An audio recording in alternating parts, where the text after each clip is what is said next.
Hello guys, for today's video, meron na naman ako i-share sa inyo about sa ating fitness journey. Okay, 3 tips kung paano umpisahan natin sa ating sarili. Gusto mo bang magkaroon ng magandang pangangatawan o kalusugan at isipan? Simulan natin sa ating pagbabago sa sarili. Number 1, motivation. Hindi mo kailangan maging perpekto, pero kailangan mong subukan. Unahin mo muna ang sarili mo at gagaling ka. Kusa. Ang ibig sabihin lang nun, you don't have to be perfect, but you have to try and prioritize yourself and you will get better. Fitness tips.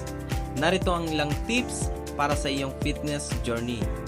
Number 1, uminom ka ng sapat na tubig. Number 2, kumain ka ng healthy food, not junk food. At mag-exercisyo ka ng regular. At syempre, hindi yan mag-workout kung hindi mo sisimulan sa sarili mo. Tips number 3, inspiration.